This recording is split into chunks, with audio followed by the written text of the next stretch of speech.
On Saturday, the country woke up to the shock of the tragedy that befell residents of Kiteezi landfill, residents around Kiteezi landfill.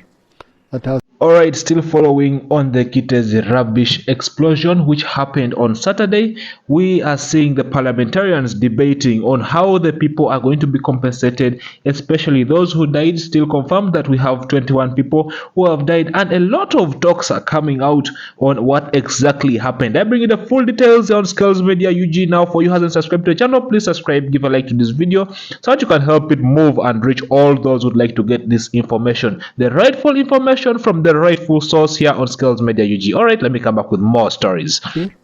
That has so far, according to the reports I've received, claimed 21 people. In the morning, the Prime Minister called me and said our government would be bringing a statement which I will amend the order paper to allow so that immediately after my communication, that statement can be presented. And also I received very many colleagues, especially MPs from Kampala, Mukono, who had matters to do with the same, and we agreed that during the debate of the statement from government, we shall be able to give it enough time. So, but in the meantime, honorable colleagues, I request you that we will stand and observe a minute of silence for our departed colleagues. May the souls of the deceased rest in eternal peace. We have a problem to rescue those who are still down there. And we already have a challenge of resources. We are not having resources because of issues of corruption in KCCA. Honourable Speaker, my prayer is, can this parliament be exemplary?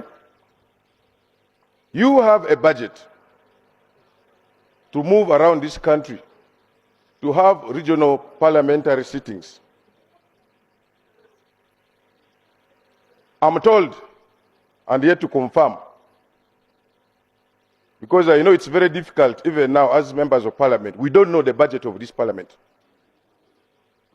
because we don't have access to it. So I request, I'm told you have a budget to do regional parliamentary sittings from Gulu, Mbarara, Mbale and Masaka. My prayer is, can we be exemplary and sacrifice that money to rescue the people in Mwada's constituency? That's my humble prayer. Mr. Speaker, Kiteezi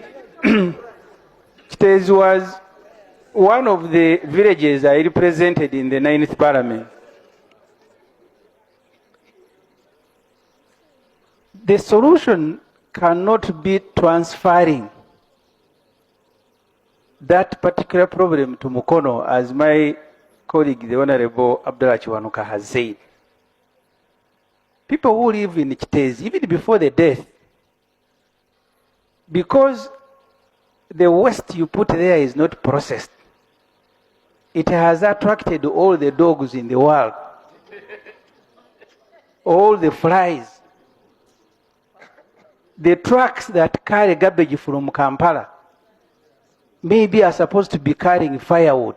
They go dropping garbage from every point.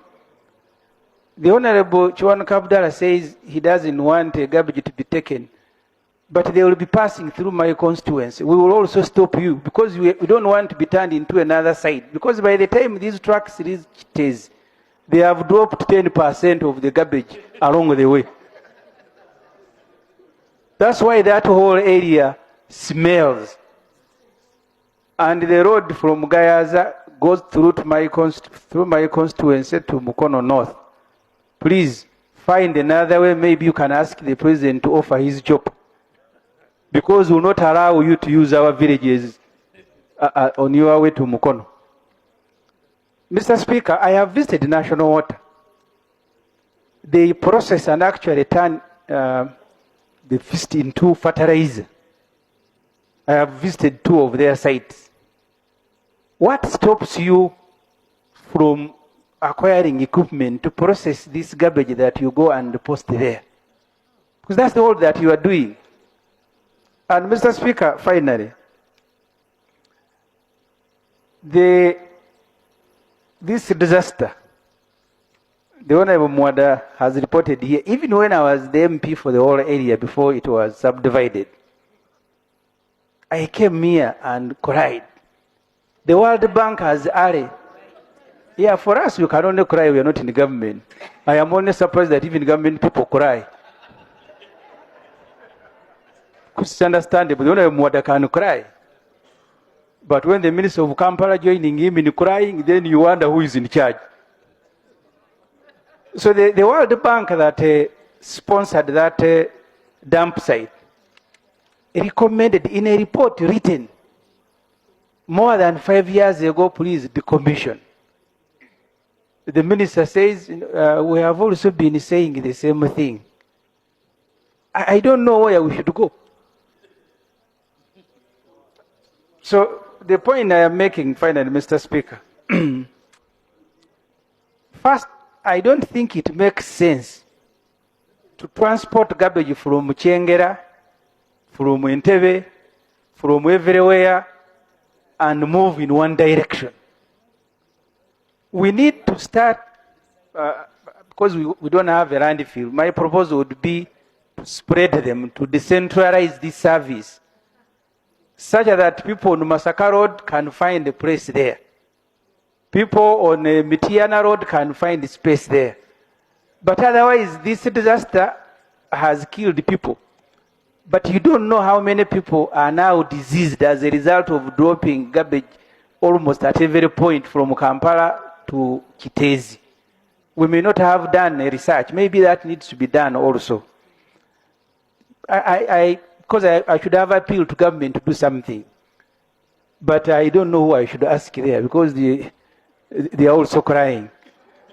Maybe, Mr. Speaker, you will be the one to go to speak to the one person who runs this country on our behalf. Because you see, the moment it's not only garbage, everything, once it comes to the time of decommissioning and you don't decommission, it's a problem. Even the NRM itself, I think the time to decommission it came long ago.